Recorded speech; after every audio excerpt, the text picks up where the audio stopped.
Hello and welcome to the Radioactive Ramblings podcast. I'm your host, Aaron. And I'm your other host, Richard. It's been a long while, a couple months, about 4 months since our last episode of Fallout Lore. It's been pretty busy, but we're excited to come back and we're going to share a lot of our information that we've got on the irradiated creatures of the Fallout universe. Yeah, I think that this is going to be kind of a multi-part one, not all at once, but there's so many cool creatures to talk about in the Fallout universe that I figured we'd do a little Bestiary series where we can occasionally come and revisit these creatures from the Fallout universe because they have a lot of really interesting characteristics, a lot of cool stories about them, and I don't know, talk about some of the mythology and literary things that inspired them for the original creators of Fallout. Yeah, like we were talking about before we started recording today, I'm a huge fan of a lot of mythologies and I like a lot of the influence that they took from, they took some influence from Chinese mythology. I feel like there's a little bit of influence from like Norse and Greek though, for sure.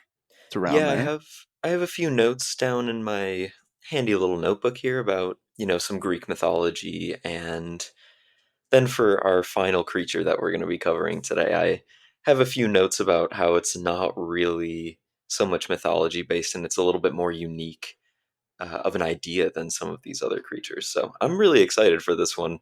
The creatures of Fallout are really, they're some of my favorite parts, and for anyone who has played the games, they're some of the most terrifying parts too. They really add to the horror element of these games. Yeah, I personally think I think my like most I don't want to say scary, but like I guess at the time, yeah, scary experience in Fallout was definitely going through the metro in Fallout 3 when I was like shit, this was like 11 years ago, so I was 9 and going through that metro, like 3 in the morning. Yeah. Yeah, it was just terrifying, man. Yeah, going through the metro and having a mole rat jump you, even though they're like so unthreatening in reality, having one of those pop out at you while it's just this creepy vibe. Yeah, Fallout is really good at making the vibe is just really where Fallout excels, and the creatures are such a huge part of that. Yeah. It really does feel like the end of the world and it's great. It's great. I love that vibe. Don't they know it's the end of the world? I think someone made a song about that. I don't know. Did they? They should put that in the game. Yeah. I mean, there's been a lot of songs about the end of the world. All right. Just Well, waiting we for should. it to come. Yeah, are you really? Yeah, I've got a poster actually right above my computer that's from one of my favorite bands that says touring the end of the world. So, I mean, I'm just waiting around. Yeah. I mean, we could always get a go kit going. We could start being preppers. I mean, if you want to jump a Deathclaw on day 1, I'm with you. Yeah, I'm with it, to be honest. Okay, good. I'm glad to hear it. All right, well, let's go skin a Deathclaw and get right into it with the first of our creatures. I wanted to start off with this one because it is going to be something that if you've watched the Fallout series but haven't played the games, this is going to be one that you're going to recognize probably by both description and name. This is the Yao Guai. And like almost all the mutant creatures in the Fallout lore, Yao Guai comes from the irradiation of an animal that was around before the war. And Yao Guai specifically are from irradiated black bears. Now, Richard, Yeah. you know a little bit more about the sort of story behind the Yao Guai name, or at least the mythology behind it. Do you want to talk a little bit about that before we get into the game details? Yeah, sure. So what I always liked about the Yao Guai is that they get their name from Chinese mythology, and this is I'm sure people have heard of it, especially with the game that came out recently. But Journey to the West is it's the myth of Sun Wukong, and a lot of the monsters and what like enemies that he faces are actually Yao Guais, which is really just like demons, monsters, like strange creatures that he fights, and that's I don't know. I liked that naming, but how did Yeah. they get their name in universe?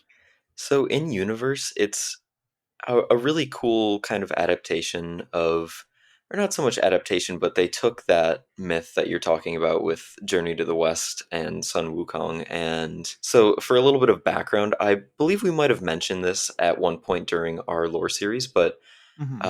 right before the Great War in the Fallout universe, where, the end of the world happens, there was a war between America and China. And unfortunately, America was doing some pretty awful, shady things like keeping Chinese citizens and Chinese Americans in internment camps. I Not, wonder if that's ever happened in our history. yeah, not at all Ooh. dissimilar to the actions that the United States took during World War II. So, our media often mirrors reality, and this is certainly one of those cases. But, Yeah. the bombs dropped, and the, I guess, fortunate or unfortunate people who survived into the apocalypse, um, some of them at these internment camps survived. And the survivors named the irradiated black bears that they found the Yao Guai, which I think translates literally to um, strange monster or strange demon from my research. But if there's Yeah. anyone with a little bit more knowledge on the language, then please feel free to write and correct us, and we'll talk about it next time. But yeah, that was the translation that I found for it. Yeah. And just my notes on Yao Guais in the game series. I hate these things. They are not fun to go against. Me and Aaron were playing Fallout 76 a while back. Kept running into them in the just out scary shit. Yeah, they really kicked your ass. Good thing I was there to save you. Yeah, I don't think it happened like that, but that's all right. You That's how can it's you going to can go down in the lie. history books. Yeah, you can lie on the podcast for clout. I edit the podcast. The truth is what I make it, Richard. Oh, okay. Yeah. Right. hmm Yeah. So another thing that I had found while doing research was, I really wanted to get into the myth a little bit more, which I'm glad that you came with some more knowledge on that because I am not super knowledgeable on Chinese mythology and literature, and I know that Journey to the West is a huge piece of Chinese literature from, I believe, the 16th century, if I'm not mistaken. I'm not And 100% sure about the time, but yeah, that sounds right. I don't want to say it serves as like the backbone for a lot mhm, of mythology, but it is a core piece of it for sure. yeah, and you mentioned that Sun Wukong fights these creatures or demons, and during my research, I found one specific monster named Heifeng Guai, Hmm. and this character, it translates to, I believe, Black Wind Demon or Demon, which is that's a badass name. And Yeah, I fuck with that heavy. he appears as a man, but the true form of Guai is a black bear. And so you can see where the inspiration for Yao Guai comes when you have an irradiated black bear and then you have a demonic black bear in Chinese mythology. So those types of connections are always really cool to me. And, seeing Bethesda Game Studios and Black Isle Studios pulling their creatures out straight out of mythology and almost creating a mythos in the post-apocalypse. It's pretty awesome, I would say. Oh, of course. I One of my favorite like things that I would consider a part of like the mythos of Fallout, the mysterious stranger, bro. Like, The what is he? mysterious stranger, yeah. What the fuck? That's so cool. And I wish I don't know how much information there is out there because Next to I'm not none. a lore master like you, buddy. But yeah, I figured there was probably not much because I've every time I get a mysterious stranger like Proc in Fallout, I think, oh, that guy's pretty cool, and then I look up lore and I don't find anything. Yeah, there's really nothing on him. I'm sure it's probably going to stay that way. They're honestly, even internally, I doubt that Bethesda has any sort of explanation for the mysterious stranger. I think that it's just kind of a fun lore element or fun gameplay element that they decided to add in. Maybe we'll see Right. the mysterious stranger have a little cameo at some point during the Fallout show. That would be pretty funny. Yeah, that'd be cool. I Yeah. like cameos like that, and I don't know. It'd be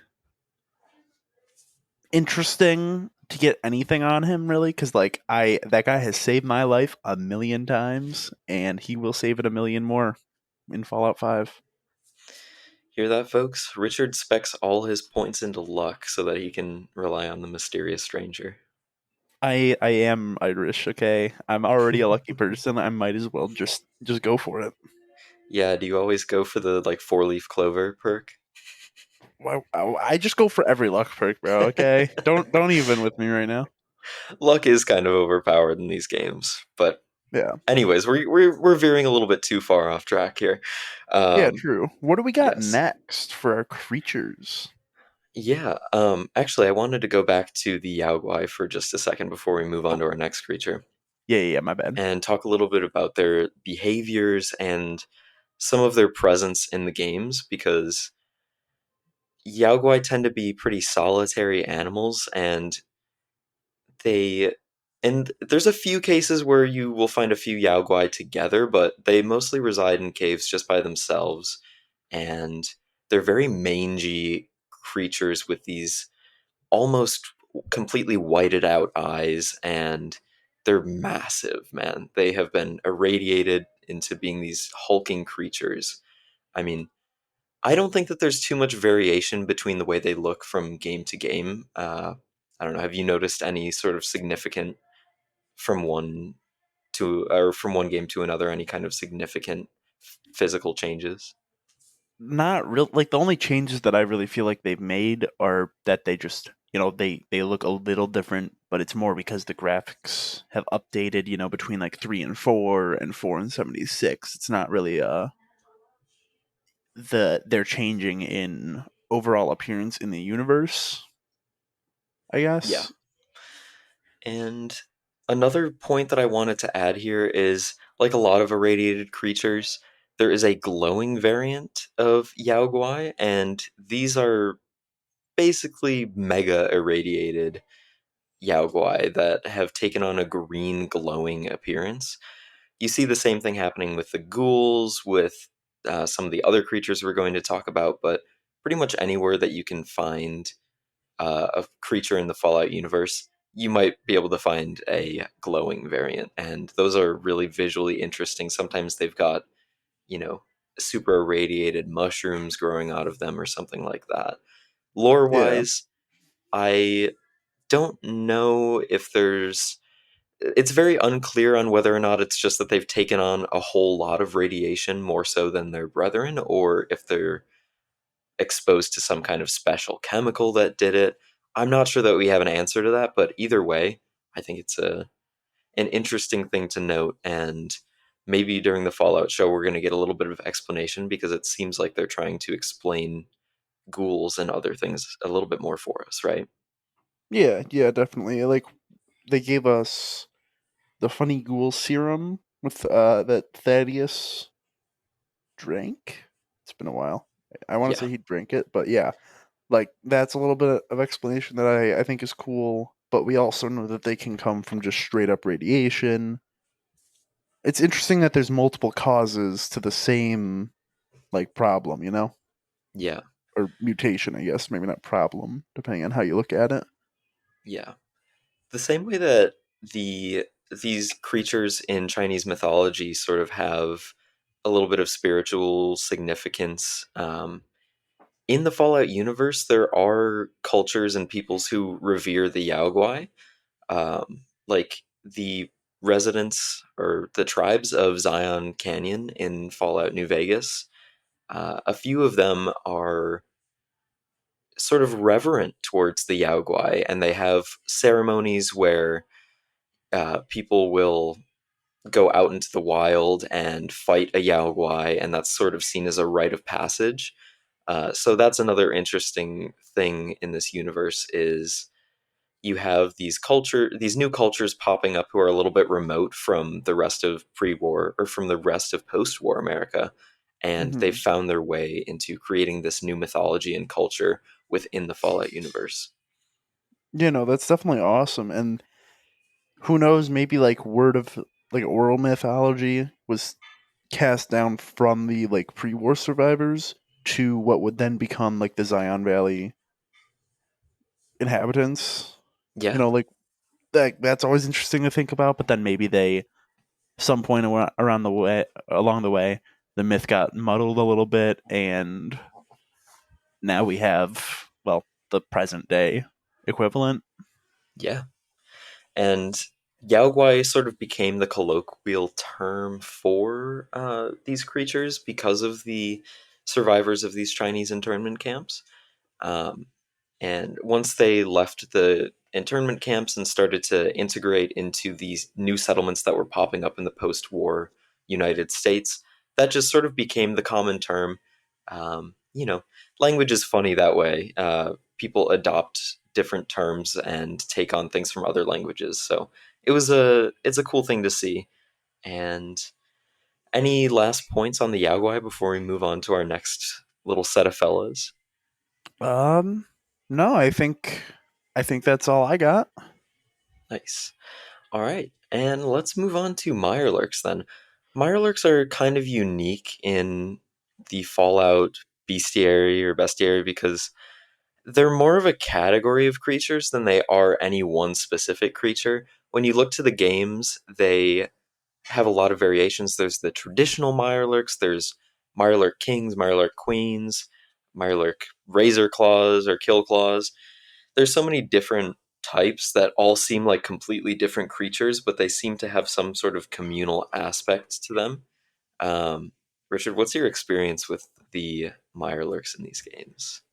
Honestly, like from a lore perspective, you know me, I'm more in the shallow end of that pool.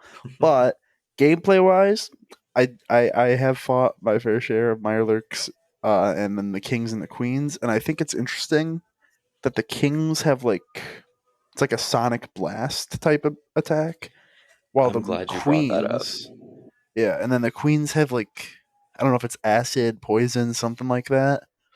And then you've got the razor claws and the normal Mirelurks that are more just like slashing attacks. And while they all do slashing attacks, like that's their signature. And I think it's interesting because it means that they're not all descended from the same mutated creature. Yeah, I believe that we have a in-game explanation or lore explanation for the traditional Mirelurks, the kind of creatures that you see roaming around that are just big crabs. Those Hmm. are irradiated horseshoe crabs. That So, makes sense. yeah, I mean, they look like horseshoe crabs, so it's not any kind of surprise, but there's a lot of variation just in that too, because there are Mirelurks who live in seawater, freshwater, and they're called different things depending on where they come from. You've got lake lurks, Mirelurks, swamp lurks, all essentially variations of the same thing. Whereas the Mirelurk kings, they look a little bit more almost reptilian or amphibian, I would say. Yeah, yeah, like they could be, I don't, well, not a mutated salamander, I guess, but I don't know, because they've got those like reptilian frills, and the claws are very reptilian. Then the skin is kind of, but they could pass as more fishy. I don't know. They're a weird combination, but they're cool. I'll give them that. And then for the Mirelurk queens, my personal theory on them is that they're just large traditional Mirelurks because they seem to have the same type of anatomy. Um, the only real difference that I can see is obviously the size and the fact that they have that ability to spit out poison or acid or whatever it is that you mentioned earlier. Right, like they could just be could be a subspecies of horseshoe crab that does that maybe grows a little bigger and has poisonous or whatever like traits, and then the mutation just hit it a little differently. Or they could just be horseshoe crabs that got hit with heavier doses and mutated differently. I don't know. Yeah, the world may never know. But you know what the world does know? That their meat is tasty. I mean, That their meat I like Their crab, meat is so certainly tasty. The people of the wasteland, they think that it's like a delicacy. They love it. This Mirelurk meat. But I guess if there were big crabs around and you just could hunt like a giant crab and have a feast, oh that would my be pretty god, sick. please. That's actually that's something similar in one of the books I'm reading, the Stormlight Archive. They Mm. have giant crab creatures, and they're super dangerous. But like shit, the super strong like shard bears and stuff will just take one down and eat the meat. Must be yummy. Yeah, I think that got to get some Mirelurk cakes going, you know. Oh, of course. That would be very good at a traditional Capital Wasteland wedding, I feel. Some nice Mirelurk cakes, maybe a little Nuka Cola if Little you're Nuka feeling lucky. Shine, Nuka Shine for Oh, the bar. Nuka Shine for the bar. Now we're cooking. Now we're I know, cooking. right? I And gotta actually like make one of those recipes that I know I've sent you and you've sent me a few where it's like here's how to make Nuka Cola Quantum, and Nuka Shine, all that. We gotta do that one of these days. we do have to do that. We need to do that the next time that we are in person together. We need to make one of those recipes, I feel. Yeah, for sure. Yeah. And you mentioned that the Mirelurk Kings have that sonic ability. I don't know where that comes from. I don't know of any amphibians or lizards or anything that the Mirelurks sort of resemble that would have a sonar ability. It's not like a bat where you would say, "Oh, that's a natural progression." So it Yeah. could it could just be a game mechanic.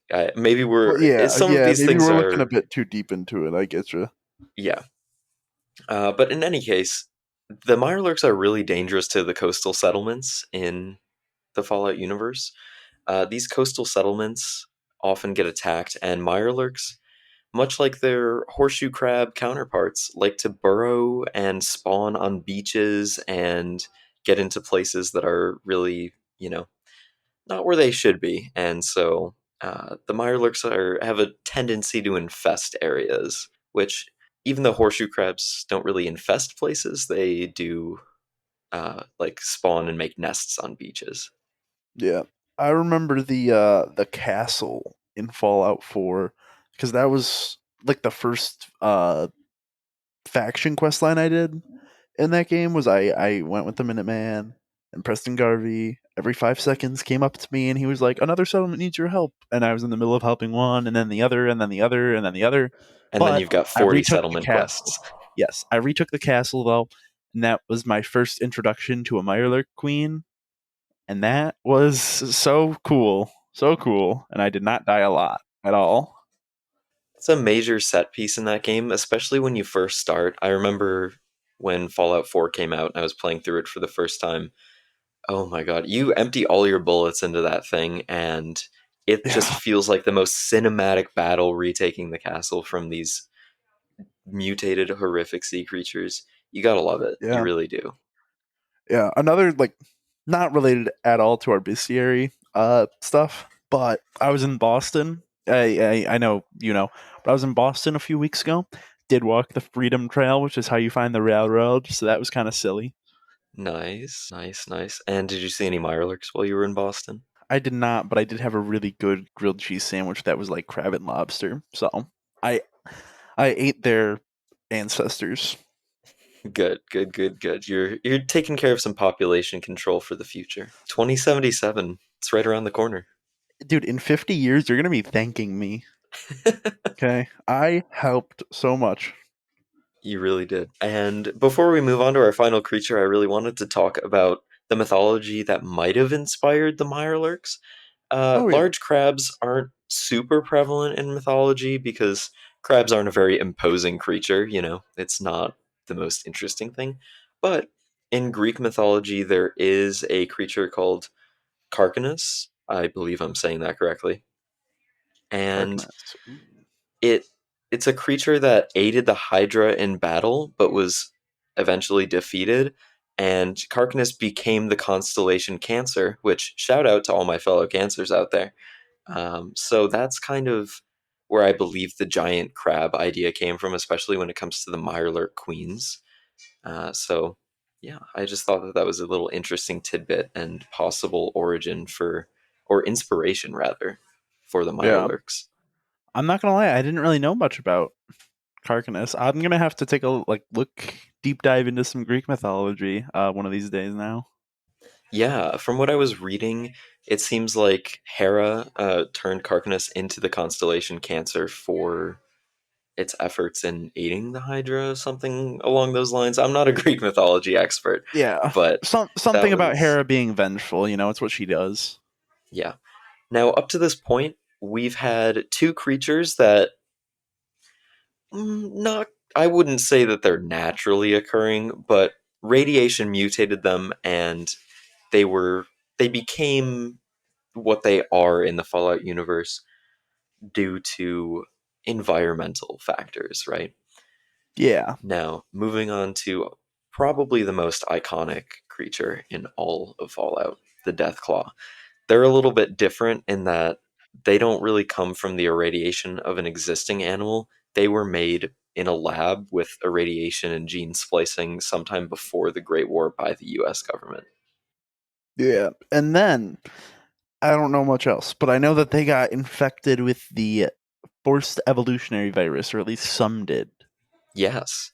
Yeah, and in the earlier games, we see some intelligent Deathclaws. Like they're more intelligent than human beings, and these Deathclaws are seriously of heightened intelligence. And we don't see them in the later games, but it was kind of a cool thing for us to get these monstrous creatures that had that level of intelligence. I enjoyed that when I was going through. I believe it was Fallout One.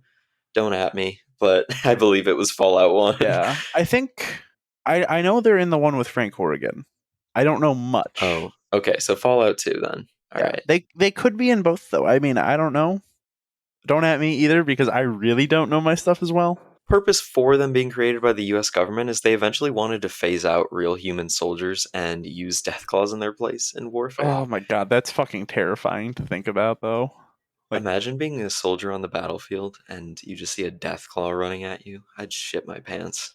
but see, like we know them as death claws. Not even that. You just see like from the perspective of a soldier seeing this for the first time, you would just see a big ass lizard creature flying at you. You wouldn't know anything about it. What like Yeah. scary. It reminds me of like Hannibal crossing the Alps with the elephants. Like the Oh yeah. soldiers in Italy who had never seen an elephant before, they must have been fucking terrified. Like, what the hell is that thing? Yeah. Stuff like that is just insane. But were they ever use them or no? They the Great War happened first. It's a little unclear. The origin of Deathclaws is a little murky, and the early history of them is a little bit murky. But I don't believe they were ever used by the U.S. government pre-war. They were certainly used post-war by the Enclave, though. Yeah. Interesting.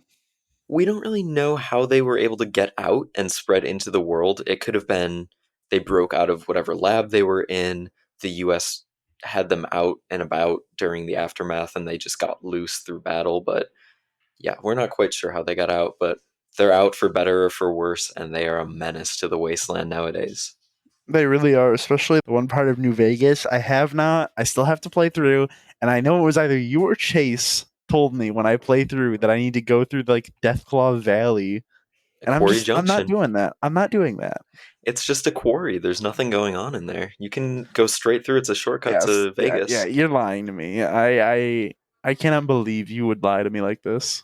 Straight shot from Good Springs to Vegas. Can skip the whole first half of the game. Unbelievable. This is why I lie to you when you talk about Red Rising characters. I'll be like, "Oh yeah, this character's got a super great arc in the second." They don't make it to the second trilogy. I lie so much. Yeah, you've been fibbing on all of those characters. Severo is my goat though.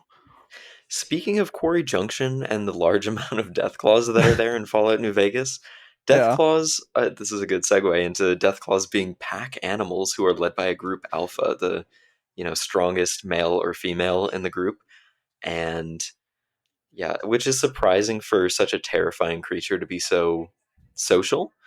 But, yeah, it makes sense. Wolves are like that, yada yada. And they are really territorial. They tend to stay away from human settlements, but once in a while they'll roll in and kind of take over an area. And God forbid you're in that area because you're probably not making it out alive. yeah. Was there ever anything in Quarry Junction? like a settlement there, or did the Deathclaws just kind of always have their setup there? No, so Quarry Junction originally was it, exactly what it sounds like. It was a quarry that was run by the NCR, and Hmm. the group of quarry miners, I don't know if miners is the correct term, but the workers at the quarry had to sort of pull back and stop their operations in order to not get killed by the Deathclaws. Yeah. And you know the NCR didn't ever send help for them, so you in the game you can choose to help them out or not, but it's you're going to be in for a real treat taking on all those Deathclaws. I won't be in it for a real treat because I ain't going near that place ever. Yeah, I mean, in all honesty, definitely that's an area to come back to late game. You don't want to. I don't know how many times I made that mistake when I first booted up New Vegas before I knew anything. That I was like, oh, it's a straight shot to Vegas if I go down this road, and then immediately got jumped by the worst, most terrifying creature in all of the franchise. Yeah. Now that's definitely terrifying. The main genetic ancestor or origin for the Deathclaws is the Jackson's chameleon.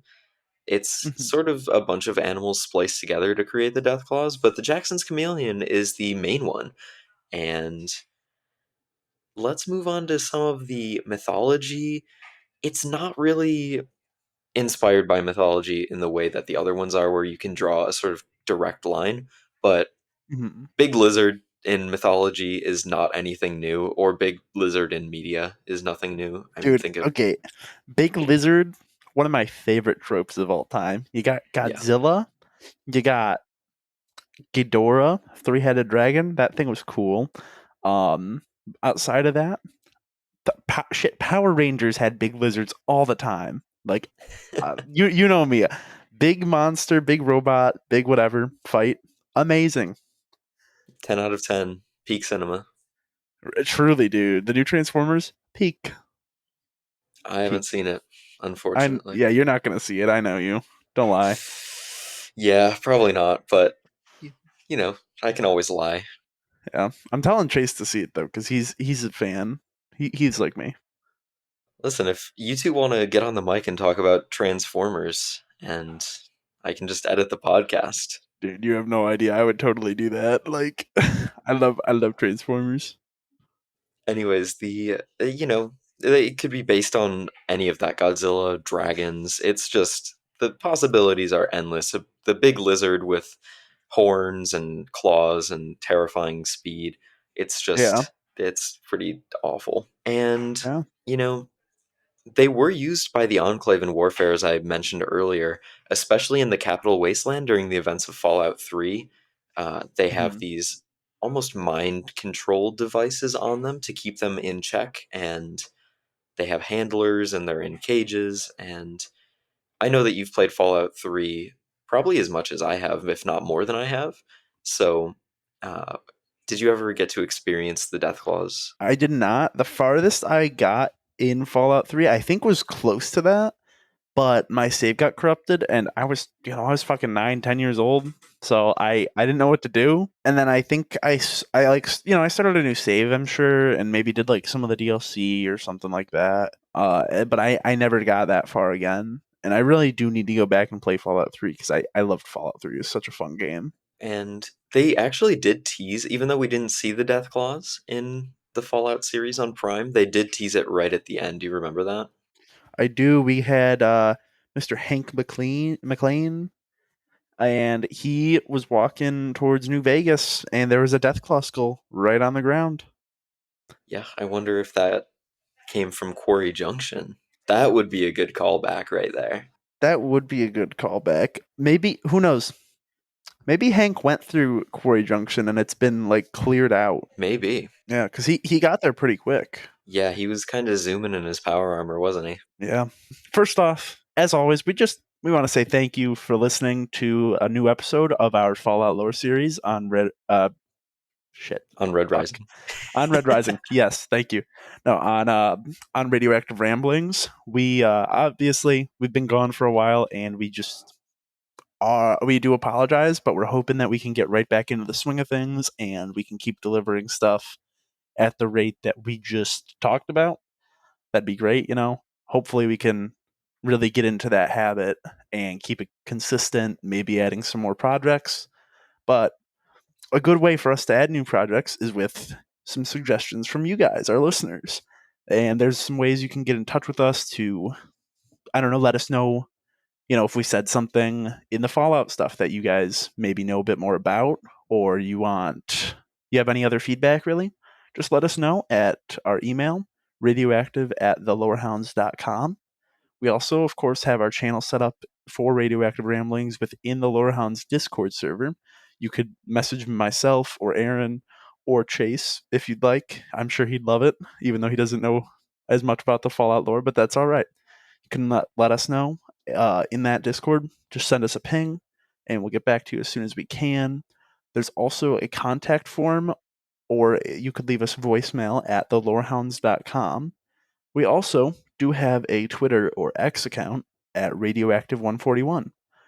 Just please leave us a rating on Apple Podcasts, Spotify, wherever else you might listen. It would help other listeners like yourselves find us, and we really appreciate you guys.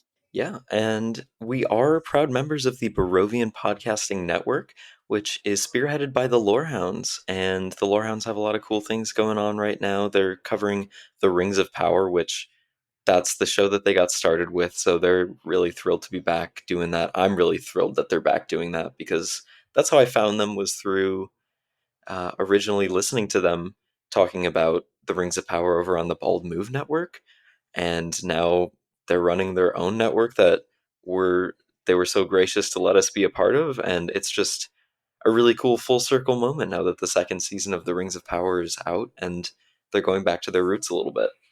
And there's a lot of great affiliate podcasts such as ourselves, Rings and Rituals, We'll Shift Dust, Properly Howard Movie Review, the Star Wars Canon Timeline podcast. Uh, I believe that the Lorehounds are also doing some lesser minor coverage of the Penguin series that just came out on Max. I actually just watched the first episode. It's pretty great. So check out the Penguin, check out their coverage, and yeah, thank you guys so much for tuning in and for sticking with us throughout our long break here. And we hope that you'll keep on tuning in for this new season of Radioactive Ramblings.